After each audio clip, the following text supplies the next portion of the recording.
São 8 horas e 24 minutos. Quando você ouve essa trilha sonora, você lembra automaticamente de eleições no Grupo Bandeirantes de Comunicação. Nós estamos ouvindo todos os pré-candidatos, nós estamos ouvindo as pessoas envolvidas nas campanhas políticas por todo o Brasil. E hoje nós vamos conversar com a Zeina Latifi, que é economista, integrante da equipe econômica do pré-candidato João Dória. A Zeina já foi economista sênior, economista-chefe de instituições como Banco Central, HSBC e XP, e agora a Zeina leva toda a sua expertise aí para uma campanha pública, para a campanha do pré-candidato João Dória. Zeina, seja muito bem-vinda ao Jornal Gente aqui na Rádio Bandeirantes, e eu já saio com a seguinte pergunta para você. De que forma você acredita que o cenário econômico afete as eleições em 2022 e em que tecla você vai bater mais? Muito bem, bom dia, agradeço a oportunidade. Só uma correção, eu fui economista do Banco Real, não do Banco Central, só para não, é Banco Real. Quem leu errado foi exatamente essa apresentadora que vos fala, viu Acontece. Acontece principalmente quando a vista já está chegando naquele ponto, sabe que você precisa usar aquele óculos, mas correção feita. Eu também estou na mesma. Olha, vou dar uns passos atrás aqui só para tentar explicar o momento atual, né? O governo do presidente Michel Temer foi um governo importante porque ele fez uma arrumação no ambiente macroeconômico. Do que eu estou falando? Reduziu a inflação rapidamente, o Banco Central teve condições, portanto, de cortar a taxa de juros, que estava ali em 14,25%, foi para 6%, 6,5%. E isso começou a dar perspectivas para a economia, interrompeu uma recessão severa, que foi aquela recessão de 2015 e 2016. Ao longo de 2016 a gente já viu uma economia que estabilizava, então teve um papel muito importante. Como é que o presidente Temer, como é que o seu time conseguiu esse arranjo da economia, esse arranjo dessas variáveis macroeconômicas?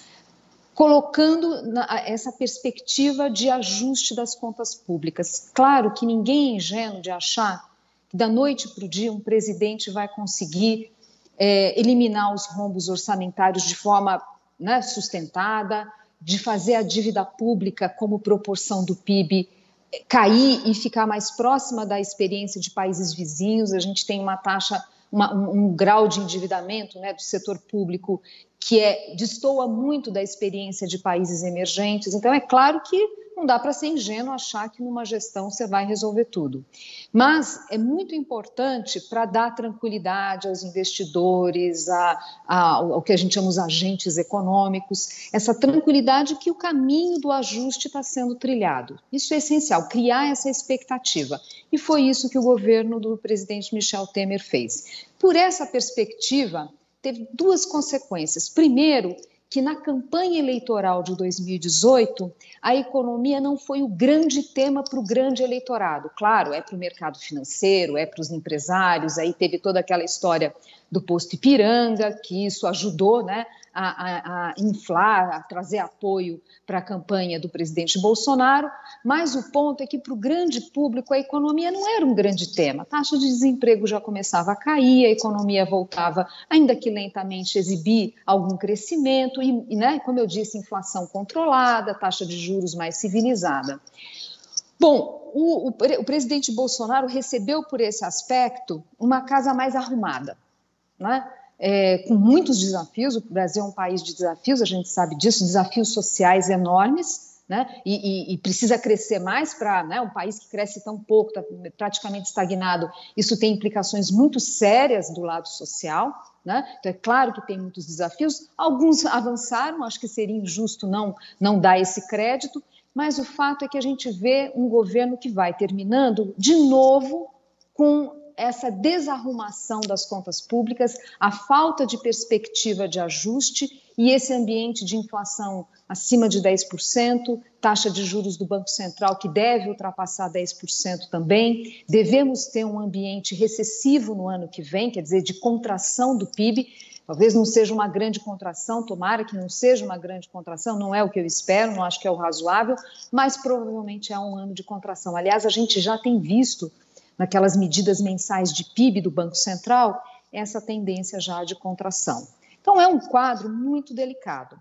Tem duas consequências também de novo aqui.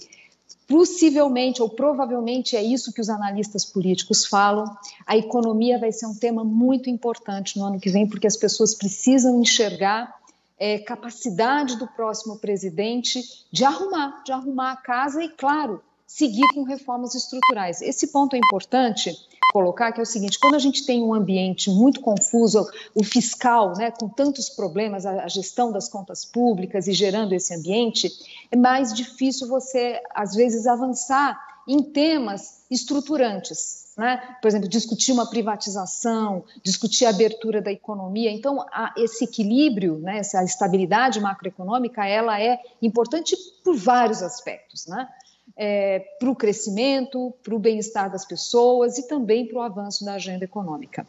A segunda consequência disso, e essa estabilidade macroeconômica depende de um bom desenho de política fiscal, mostrando o caminho para arrumar as contas públicas, isso vai demandar muito esforço no primeiro ano de governo. O primeiro ano de governo é importante para você fazer essa arrumação, né? Fazer essa arrumação da casa, para poder tocar outras agendas estruturantes. Agora, Zeyda, Bom dia, se criou durante a discussão do próprio orçamento, do Auxílio Brasil, também a discussão paralela, que era teto de gastos versus necessidade de dar um maior acolhimento a uma população empobrecida nessa saída de pandemia. E é inegável que existe muita gente hoje que está precisando de um auxílio a mais do poder público, afinal é para isso que o poder público existe, não é? Para atuar também nos momentos de maior necessidade da sociedade, é para isso que os impostos são arrecadados, etc, etc. Você vê uma divergência entre essas duas metas, meta fiscal, teto de gastos, responsabilidade versus a necessidade de um gasto maior com projetos sociais?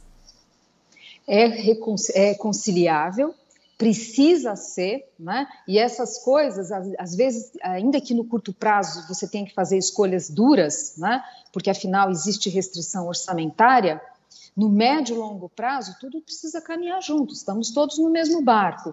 Um país que tem pobreza, um país que tem desigualdade de oportunidades, também vai ser um país que vai crescer menos, né? Então, cada vez mais a gente vê na literatura econômica as democracias que conseguem promover essa igualdade, né, de oportunidades, né, do pobre não precisar ter, a pessoa não precisa ter sorte na vida, não precisa ter sorte para dar certo na vida, quer dizer, precisar nascer num lar arrumado para poder dar certo, quer dizer, esse tipo de coisa são elementos que, além do ponto de vista moral, quer dizer, além do ponto de vista da sociedade, é algo muito ruim, né? Algo inaceitável, pior que ruim, isso também prejudica o crescimento. Então, colocar que tudo tem que andar junto, ainda que a economia ela seja feita, né, de dilemas, você tem que fazer escolhas no curto prazo. Bom, em relação a essas políticas de assistência, é muito importante separar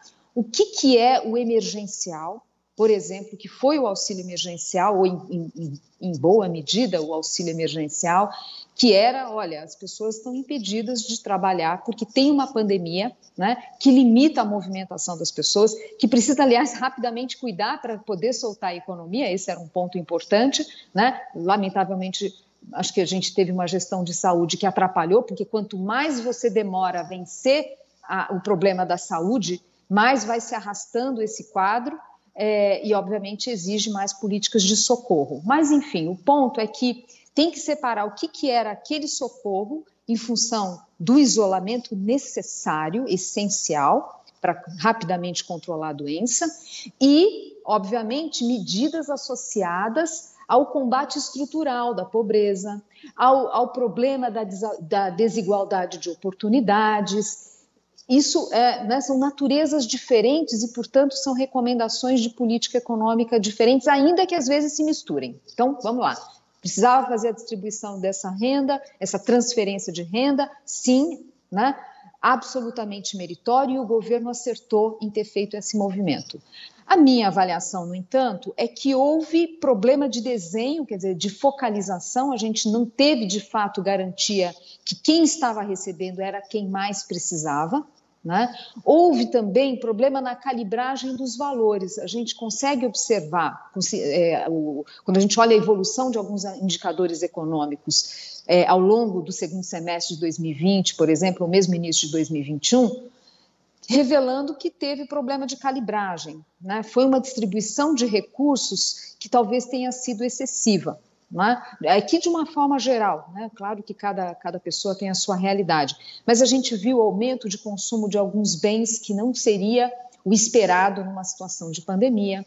A gente viu uma queda forte, por exemplo, de inadimplência, né? Que bom, caiu a inadimplência, só que de forma artificial, né? Porque tudo bem, na hora que vem o bom resultado todo mundo celebra, mas tem que lembrar que tem o dia seguinte para pagar a conta, né? Quer dizer, essas medidas de auxílio, de alguma forma, você precisa encontrar espaço no orçamento para que não traga inflação. Então, ao não calibrar direito esses programas, os exageros, eles estão na raiz da inflação que começou a subir. Essa ideia que tudo que está acontecendo com a inflação é por causa da pandemia que atrapalhou o suprimento de insumos, as chamadas cadeias de valor e tal, não é bem assim, né? Mundo afora, não é só no Brasil, se discute que sim, houve excesso em algumas políticas de estímulo.